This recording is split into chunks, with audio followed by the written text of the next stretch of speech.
Good evening, orchestra. It is Thursday evening, 7 p.m. here. As you look out your window, the showers of blessings are falling.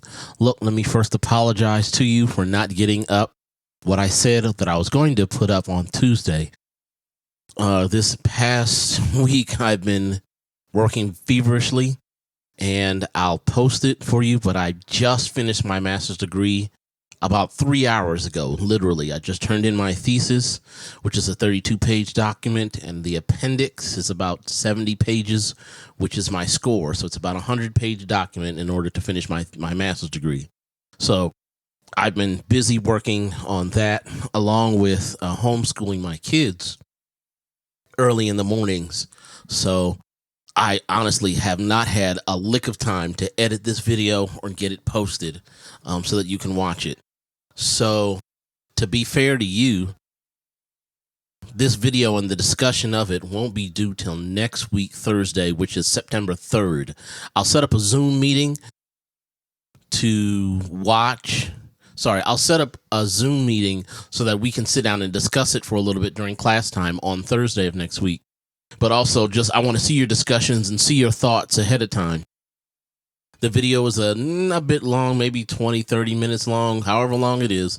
Take the time and watch it. You've got 7 days to do it. There's another one coming, and I've got more interviews to do it. My time is now wide open because I'm not editing the document or spending a lot of hours doing a lot of research. I'm starting my doctoral degree in about 3 or 4 weeks, but I'm now spreading out my time now that my master's is over. It did take up a lot of time, so let me apologize again for not getting you the content as I promised.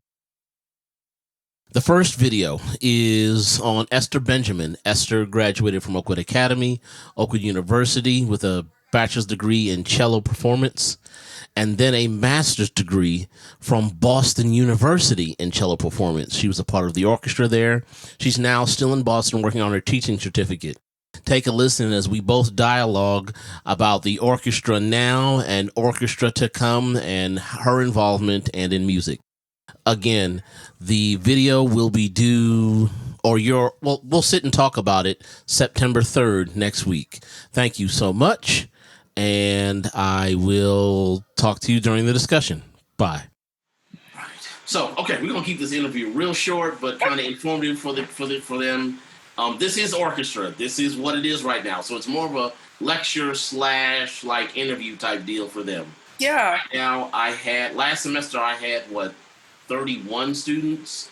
I'm at 15 right now because half of them didn't come back, but then everybody's like, hey, what are we doing? So people have been seeing my videos. More people have been showing up. Yeah. Like, something is happening. Yeah, my parents saw it. They're like, you see what Rovi's doing? I'm like, yeah. So it's definitely getting around, yeah. Yeah, it's simple. Again, at Liberty University, that is the standard of how they do online class. You don't meet here, but you put up content during the week, you watch it, get a grade, and keep it moving. Right. I put up something in the discussion board. Like I have a couple of the guests, Kianoshu Wantabi, I can't even pronounce his name, but he used to be the assistant conductor of the Philadelphia Orchestra. Well, a couple of years ago, he and I became friends because Darren Atwater brought me in to work with him. So right. He's going to be one of these interviews. So I get That's so cool. Yeah, a conductor's perspective on, and the guy's not even 30. He's about to get married soon. So, but he's had a lot of podium time and a lot of traveling. So, but he's really cool about this. So, I'm just trying to make orchestra different and enjoyable versus just, okay, we're gonna watch another video online. Yeah. Got to keep folk interested. Got to keep the content going. That's what Jason wants. So, that's really cool. Yeah, I'm going to do my best to edit this thing, and I will post it later, so don't worry. Yeah.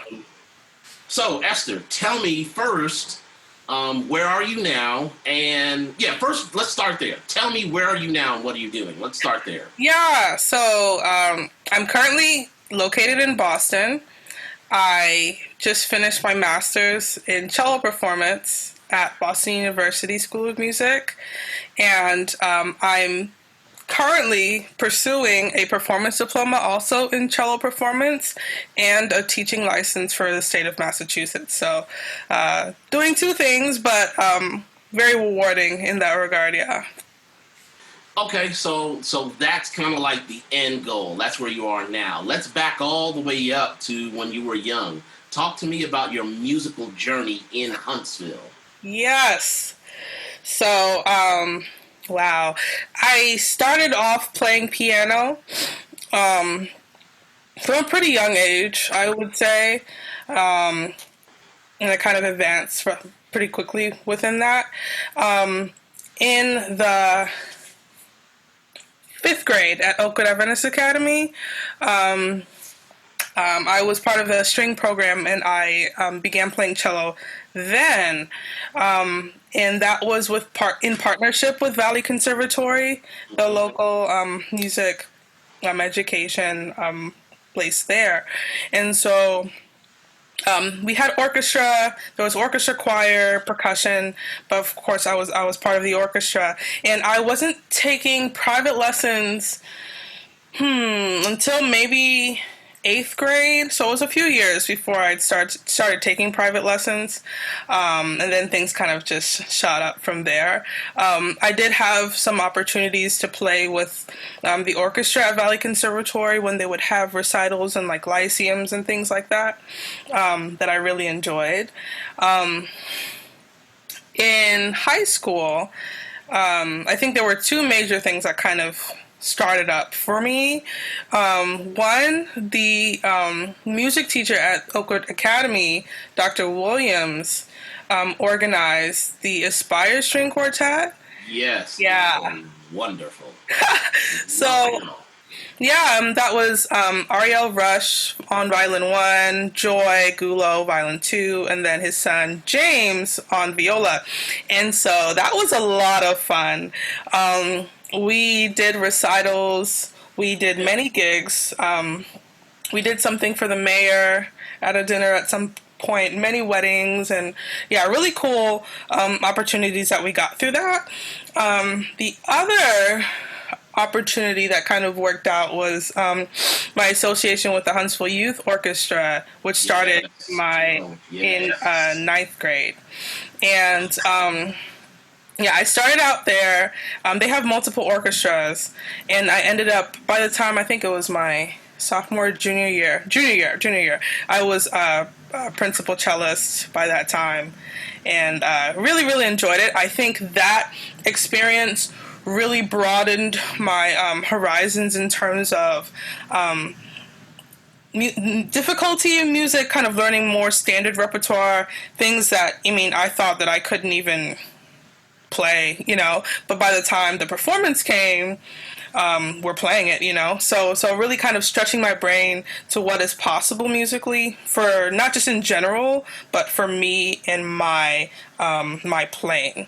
So I really, really enjoyed that experience. Actually, we did a tour in Chicago. I think it was my junior year, Wow. and we got to meet quite a few conductors.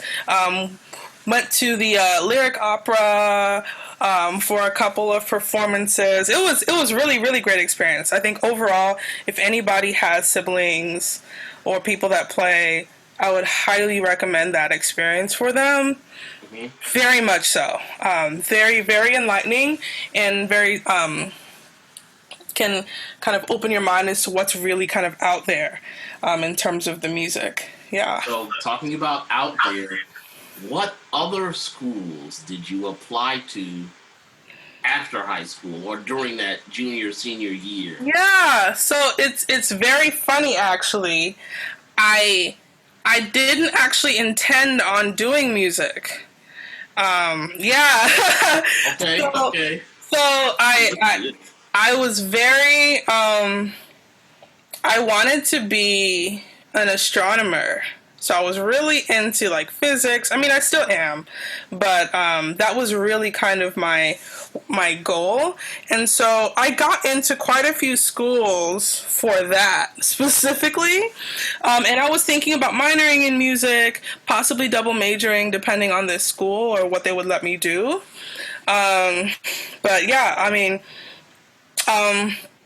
I think at its when I was really trying to make the decision, I was kind of going between Vanderbilt, Howard.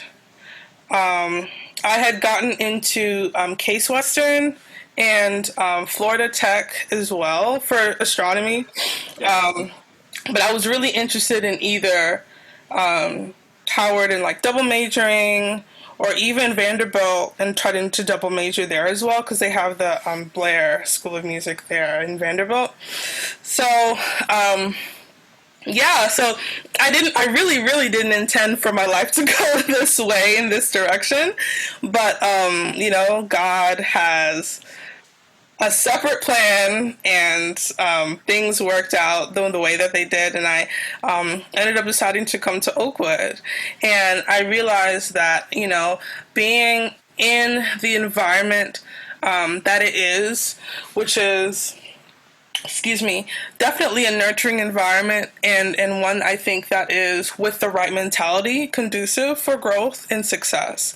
I don't think there's, and if you think about all of the music faculty or the music alumni, people that have come out of Oakwood, the possibilities are literally endless, and I think it all depends on the person more so than what school you might have gone to for undergrad, and such. I think it's really more about the person and their drive and what they see themselves doing. Yeah. That I'm impressed about, and we always talk about that. How I'm always inspired. How, to me, you're a normal person, but your drive kind of says, "Hey, I'm in the middle of something." But hold on, my wife is calling, so let's see what this is about. No problem. Of course I can edit this, or I might put her just. Oh boy. Yes, ma'am. Hey, do you have a moment to talk? What is it about? I'm in the middle of an interview, but I can call you back. Go ahead. Okay. Bye. All right. We're empty nesters right now. My sister has both of my kids in Atlanta, so me and my wife have just been here at the house, like, yo, what do we do now? So, Yeah. Right. like last night, we just went straight to sleep and just went to sleep. Yeah. So we've been able to make this happen. Right. Jumping back into this thing, you kind of answered the why Oakwood thing, but why music? Because, see, Oakwood's a place, but music is your career, your life. Why choose music? Or did it choose you? That is an excellent question. Honestly, I think that, well, backstory, when I came in to Oakwood, I still didn't fully intend to do music, like fully. I was double majoring as a music and a math major. And by my junior year, I'd made it a math minor. So at that time, I was really kind of soul searching while taking classes and kind of seeing what the opportunities were. And of course, I was also in Aeolians as well. So like we were, choir, of course, is different than, instrumental, but I think that the overall culture that is goal setting and having what's the word I want? Not persistence, but resilience to have high goals and to achieve them and to work hard to do those things. Definitely, I think, impacted my overall musical mindset. And of course, Fred is a big part of that, and I thank him for that. I think that, just comparing the two, my experience in math and how I felt about it versus music, I really think by the time my junior year came about, I realized that, you only have one life to live, right?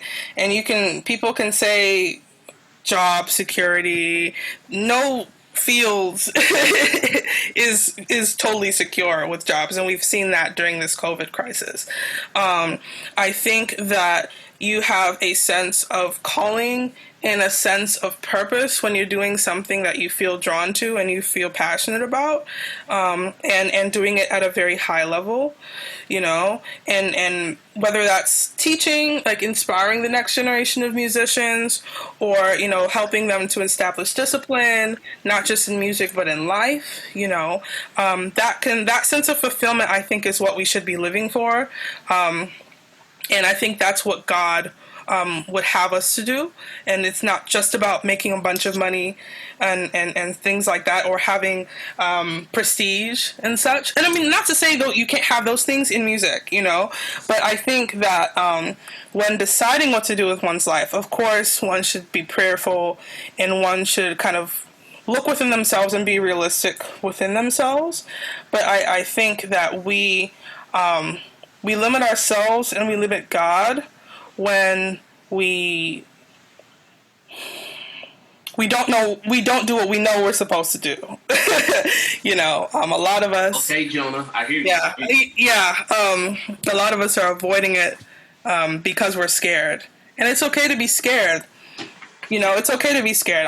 We're all scared, and that's real.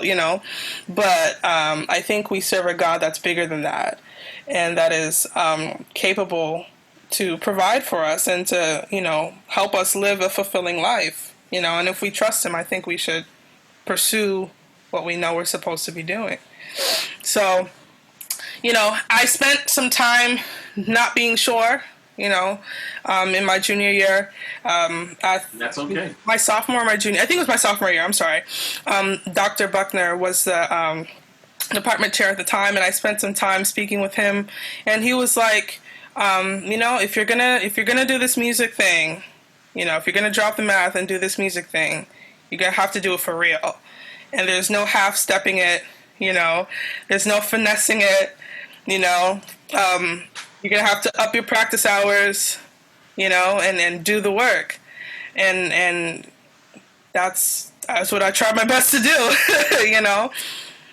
Yeah. No, Esther, you do that and more. There are many nights I'm up producing tracks and I jump on Instagram and I'm like, she's at it again. I mean, to me, it's like the norm to see, okay, her fingers hurt. She didn't get sleep. But I know that performance is going to be right. So it's like, okay. She has the bug. So, okay. I try. I really do. And, I won't say that that it's a linear path, Like some days I'm like, okay, Esther, are we really doing this? Am I really here, for music right now, in a city that my family's not from, it's so it does have its challenges, but I think overall, just looking back, not only in like my performance ability over the past couple of years, but also just my mind, just being in a better place, because of the challenges that the music has, forced me to kind of ascend to that next level. And of course, I'm still trying to reach the next level. There's always the next level to attain, but it's like I could barely listen to my junior recital or even my senior recital, because there's always the next thing to achieve and the next level to try to refine your craft, and it takes a lot of work, but it's so fulfilling when it's worth it. Yeah, it's so worth it. Talk to me about now life after Oakwood and your journey in Boston University, being one of the only black cellists there. I watched some of your concerts and I'm going, she's the only person, because you would sit like on the fourth row in the back from the right, and I'm going, what's going through their mind, because she's on their stage. Talk to me about that. It's yeah, it's been a journey, I'll say that. My first year at BU, the School of Music. For context, the School of Music probably has a few hundred people in the program and in the orchestral instrumental program. I was the only black. Okay, in my incoming graduate class, I and a male violinist were the only black people in the yeah. And what type of? Give me some numbers here. Like we're talking a chamber orchestra or a full-fledged orchestra. full-fledged easily, because the thing is, BU has two orchestras, right? So Yes. and then there's the DMA students that after a while they don't have to be in orchestra anymore. So like there was one DMA cellist that was black that wasn't in orchestra. He's probably in his last year or graduated by the time I got there. And then there was a clarinetist that is also black that he was in in the latter part of his program as well. So I didn't really see them much. So in the orchestra, like during orchestra, assuming that me and this other guy were in the same orchestra for that rotation, then it will be two of us. But most of the time, it was just me. And the second year, there was a violist. A female violist that came through for her master's. So then it ends up being one, two, or three of us, but that's the max, you know. And the thing that I like about BU is that for each cycle, which is about 2 to 3 weeks, they rotate the chairs. So like I've been all around, you know, in the stands and such. But I think generally. There needs to be a more diversity of thought and programming, and a way to rethink your admissions process, because it's not that black students can't make it in, but if your system is set up such that it doesn't benefit most people, then you're kind of, you know. Let's just call it what it is. Not racial profiling, but like racial admissions. I mean, that's the only thing I can think of. Yeah, it's man. Man, there's so much that I could say about that, because even now there are some students have formed an organization to kind of combat some of these things. They sent a giant petition to the director of the School of Music with this comprehensive list of changes that need to be made in terms of that. So I'm glad to see that the progress is being made. You know, or that people see that there's an issue that needs to be addressed. But generally, I think in my experience, I think that sometimes I felt a little bit tokenized. And so, you know, that was a little odd. And like sometimes, like if I change my hair, then that would be the topic of discussion. And sometimes I'd get some weird comments about that, and you know, some borderline inappropriate comments from professors. You know, so I've definitely had some odd experiences in that regard. I know there have been others that have experienced far worse in terms of like racially charged comments and things of that nature. I think though that I spend a lot of time beating myself up about like the situation that I was in, because I do also, you know, I work and such, and most of my colleagues don't.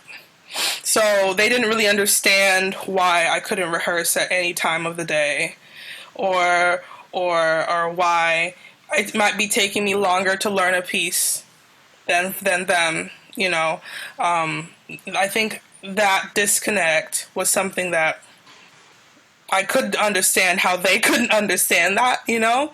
And I mean, in this instance, it kind of ties into the race, but may not necessarily be the case for most people. But you know, that for some of the other students, that tended to be, you know, we kind of had to work twice as hard to appear like we're doing okay, you know. Right. Yeah, so that was a very interesting time, or still is a very interesting time. Right. Let's transition to that, because I'm actually interested in that. where do you work and why? Because I actually applied 3 times and got turned down. Oh man, so So talk to me about this. I work at the Apple Store in Chestnut Hill, Massachusetts, which is a affluent suburb of Boston. Um, I'll share my Apple experience applying. So I actually it's funny. The summer before moving to Boston, I applied for the Apple Store in Huntsville because I wasn't sure if I was going to go, if I was going to go to Boston, but it worked out. So they transferred my application from a Huntsville store to Boston, which has tons of Apple stores like all around. Um, so what I did actually, I flew up there for a day, interviewed, and came back. And I actually got turned down that time. And so, and I think God is funny in that He how do I say this? Sometimes I can take things personally, but this was an instance where I just didn't take it personally. I just applied again. Like the same day I got the no, I went back to the website and I applied again. Yeah, yeah, And yeah. I got 2 interviews that second time. And by the end of the week of my first interview, I had an offer. So, my second interview hadn't even happened yet and I got the first offer. So, what God, God is just funny like that, I think. And I think the store that I'm working at is probably the perfect store for me to work at. Just in terms of my schedule and my needs, the size of the store, it's one of the smaller stores, but it's a renovated, updated store, and it's a pretty diverse group of people. Our store leader, which is like the head person in the store, is a black man, which is not something that most people can say about their store. That's rare. That's rare for Apple. Yeah, that's just it. And so I've learned a lot from those people about lots of things. I have colleagues that went to other music schools, Berkeley, and different things like that. So we get to exchange ideas a lot, on the music front. But also, I think working at Apple has definitely forced me to become a more confident person, and that in turn I think has translated into music and in my outlook. I think that being a leader is something that they kind of help teach you, in terms of guidance and such. And it's a really cool place to work. It honestly is. I'm glad that this was the place that God had for me to work during this time. Yeah, I wouldn't trade that at all. And it's funny.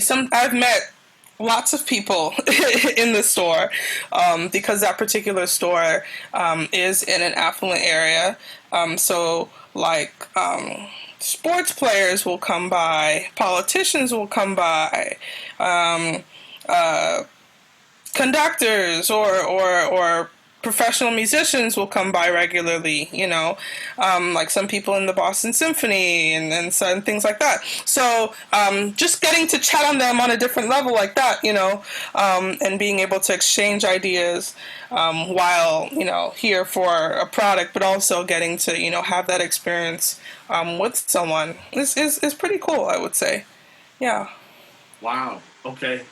Yeah. I'm geeked about this because I've been an Apple fan since 2005 when it wasn't popular. I was recording at SoundCell on a Quadra 9400 before any of this stuff was coming out. Yeah. So yeah, it goes that far back, and now there's an Apple device literally in every room of my house because it's just the way of life. Yeah. Talk to me about, and as we close this out here, talk to me about what your musical goals are. Yeah. Yeah. I think ultimately I still think about this and pray about this. I I I feel like I'm a bit at a crossroads. I enjoy cello. I love cello, but I think that I can also make a difference in other ways and probably using cello to combine with those. So I'm still exploring what exactly that might be, kind of moving forward after this program, whether it's like music ed or even something else, maybe. But all within music, though. I think ultimately I want to be in a part of music that I can make the most impact in, or that I can help inspire the next generation. So ultimately, I would like to teach on the college level. Teaching cello, possibly, which is really cool. But I'm not opposed to other fields within music as well, and I'm actually actively exploring that too for like post grad options. You know, so. I think also that one of my goals in life, I guess, is to I actually want to write a book, a theory book, which kind of speaks on like theory in music or math in music a little bit more. I kind of think about music in in such a unique way that sometimes I can't quite get out the words quite right, and I think with some more education I could probably get that correct jargon so that I can speak that how I perceive things and how things connect together in a way that could probably be helpful to a lot of people in different learning styles too. Wow, that's deep. She said music theory. That kind of just like hit me. I'm in the middle. I'm wrapping up my thesis now, which I of course shared with you. But one of the things that I'm planning to do as well is to write more of a composition style based theory book on how I've orchestrated over the years, and math is totally a part of it. Yeah. I mean, just hitting you up. How do I learned years ago, that tan over cosine. No, wait, sine over cosine equals tan, right? Right. Right. All right, those tan waves are the waves we're listening to. So, as an audio person, for me, that's kind of the thing that I'm studying. I'm studying how are these waveforms created because I'm editing them all the time. They, got programs like Melodyne and all these things. But how are we really conducting? Like how are radio waves working? How are waves working as we are talking now? How does that impact music? Because again, there are things that we hear. Like for me, I like to sit outside and just listen to the birds. But those are sound waves being Yeah. projected into whatever we're doing. How Mm-hmm. does that affect music? How does that affect aesthetic music? That's the music education side. So yeah, you're diving into something really deep that I want to get into. Yeah. See, I already got goosebumps about it. So we've talked. I think just about covered anything. Last thing, what would you tell any music orchestra student that's in orchestra right now? What would you say if you were talking to Esther sitting in the orchestra right now? What would you tell her? Yeah. Um. Man. Okay. So I think the primary thing, um, you know, um,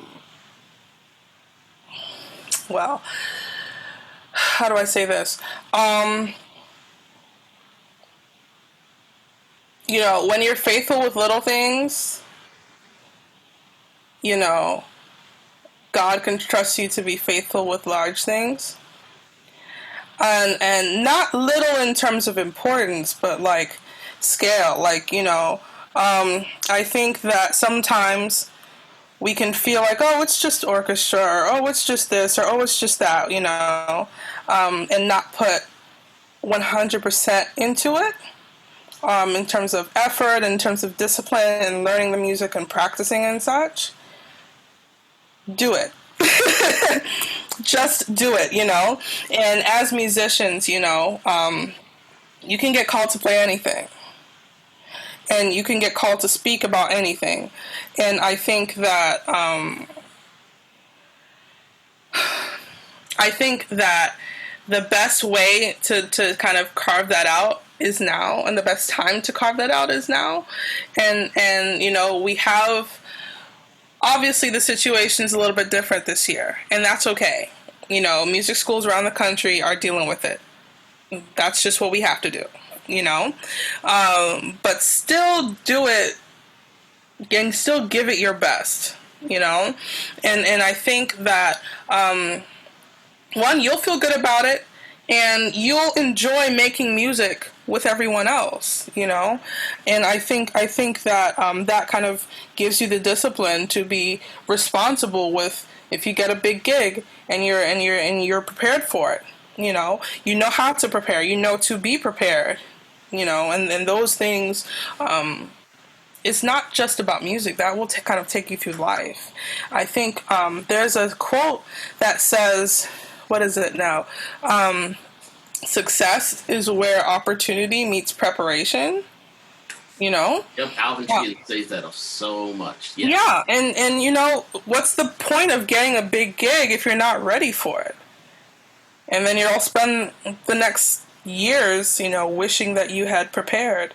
And this is part of that preparation, whether you feel that or not. It is. Look, this COVID-19 time, everybody's like, "What I'm gonna do? I'm bored." I'm like, "No." Look. Just last night, Esther, I finished recording my entire Psalm Symphony. 40 minutes worth of work that I've been putting off for years.